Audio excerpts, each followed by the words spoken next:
श्राप से माता लक्ष्मी बनी नौकरानी। दरअसल विष्णु जी ने माता जी को ये सजा किसी और वजह से नहीं बल्कि बगीचे से फूल चोरी करने की वजह से दिया था। लेकिन सोचने वाली बात यह है कि माता ने ऐसा क्यों किया। दोस्तों, आप देख रहे हैं अध्यात्म गुरु यूट्यूब चैनल और आज हम शुरू करने वाले हैं एक ऐसी कहानी जिसको आपने पहले कभी नहीं सुनी है। शुरू करने से पहले आपसे निवेदन करते हैं कि अगर आपको हमारे वीडियो पसंद आते हैं तो कृपया चैनल को सब्सक्राइब के साथ साथ वीडियो को लाइक भी करें। दोस्तों, ये उस समय की बात है जब भगवान विष्णु जी धरती लोक के भ्रमण के लिए आने की तैयारी कर रहे थे। ये देखकर माता लक्ष्मी के मन में ऐसी उत्सुकता जागी कि वो विष्णु जी से सवाल किए बिना रह नहीं पाई। माता ने उनसे पूछा, स्वामी आप कहाँ जाने की तैयारी कर रहे हैं? उन्होंने लक्ष्मी जी से कहा, देवी मैं धरती लोक पर भ्रमण करने जा रहा हूँ।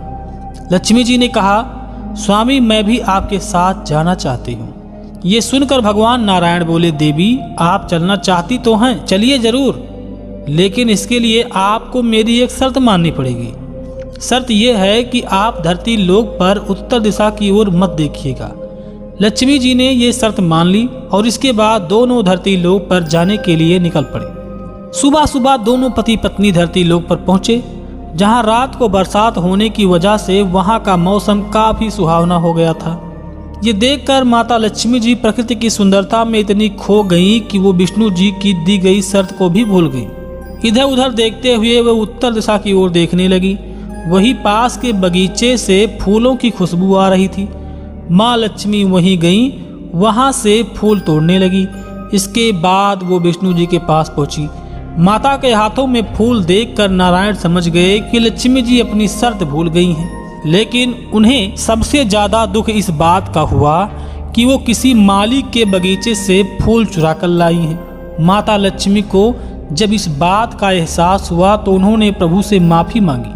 तब भगवान विष्णु ने उन्हें समझाते हुए कहा, हे प्रिय तुमसे गलती हुई है, वो पाप की श्रेणी में आती है, इसलिए इस गलती की माफी बिल्कुल नहीं मिलेगी, आपको सजा मिलेगी। और इसकी सजा ये है कि जिस माली के बगीचे से तुम फूल तोड़कर लाई हो, तुम्हें उसी के यहाँ 3 साल तक नौकरानी बनकर रहना पड़ेगा। इसके बाद भगवान विष्णु वापस बैकुंठ लोक को चले गए और माता एक गरीब कन्या का रूप लेकर उसी माली के घर चली गईं। उस माली का नाम माधव था। माता जब माधव के घर पहुंची तो उन्होंने देखा कि घर के नाम पर माली के पास एक टूटी फूटी सी कुटिया है, जिसमें उसकी पत्नी 3 बेटियां और 2 बेटे रहते हैं।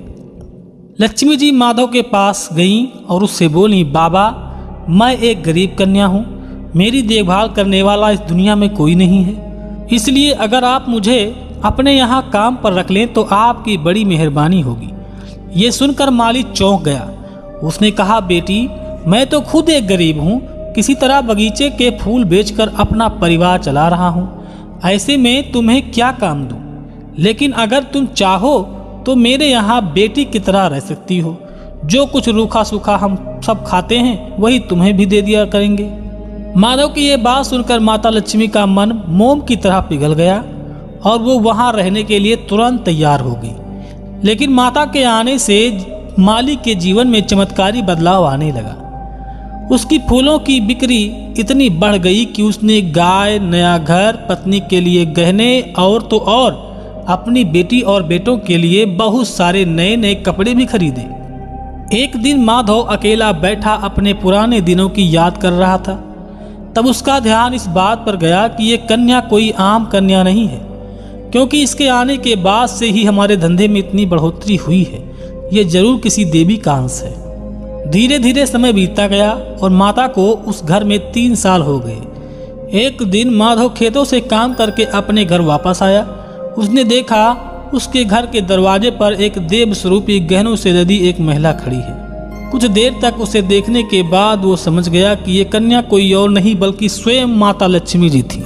इसके बाद माधव तुरंत माता के चरणों में गिरकर उनसे क्षमा याचना करने लगा।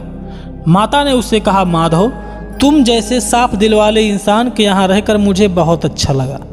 तुमने अपनी बेटी की तरह मुझे इतने साल तक अपने घर में रखा, इसलिए मैं तुम्हें आशीर्वाद देती हूँ कि आज से तुम्हारे घर में हर प्रकार की खुशियों का वास होगा और तुम्हारे घर में कभी भी धन की कमी नहीं होगी। इसके बाद माता लक्ष्मी रथ में बैठकर बैकुंठ धाम को वापस चली गई।